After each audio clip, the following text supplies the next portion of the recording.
Brooklyn Independent Television. Brooklyn is the place where art lives, and keeping art alive isn't cheap.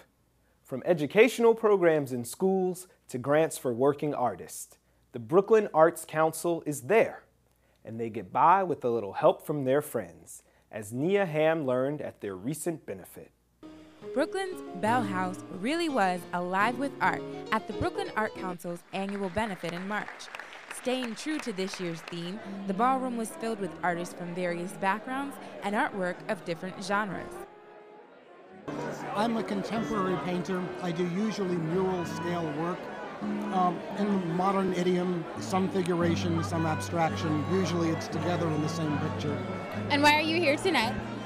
Well, first of all, I'm an enormous supporter of the Brooklyn Arts Council. I think it's one of the most important organizations in the borough.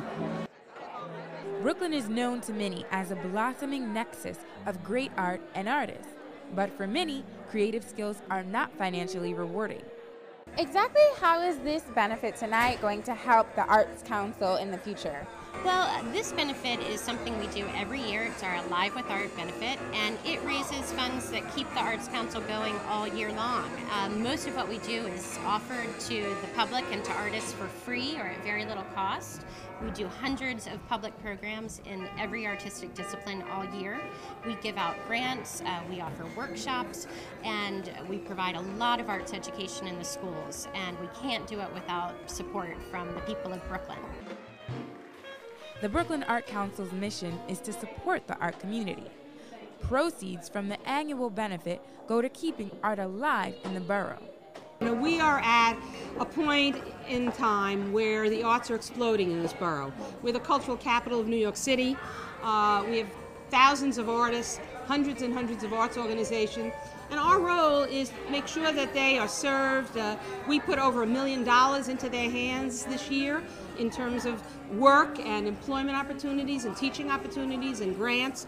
So that's really what we're here to do. And then on the other side, we give them a lot of technical assistance and support in other ways to make sure that they can function as best as possible and practice their art. The arts in this community really contributes to the vibrancy of what happens here. You know, it's why people want to live in Brooklyn. Keeping the arts alive is very important in this particular time because it costs a lot more to live in the New York City area, and artists are usually on the lower end of that pay scale totem pole. The room also packed with some leading Brooklynites in the art world.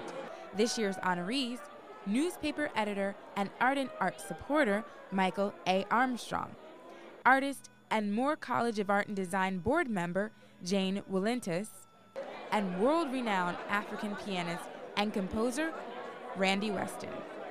I perform in everywhere from Japan to Tahiti to 14 countries in Africa, and I project African civilization. So what is it about African music that attracted you to the art form? Well, African music is the first music on the planet. Music came from Africa. And our ancient ancestors connected music with the universe because each planet has got its own sound, its own rhythm. So the ancient Egyptians created the whole concept of music as we know it today.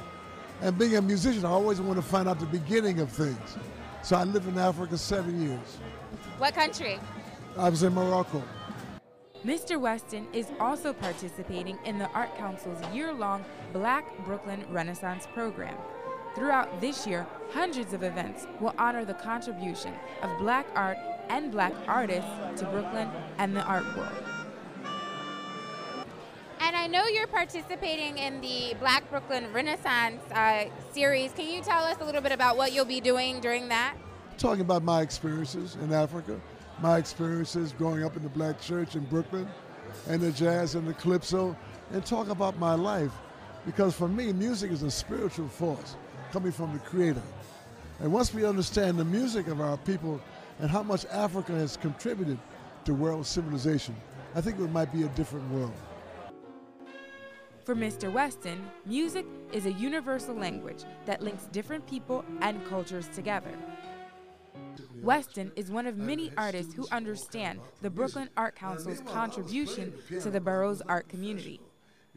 He's doing his part to keep art alive in Brooklyn and in the world, one note at a time.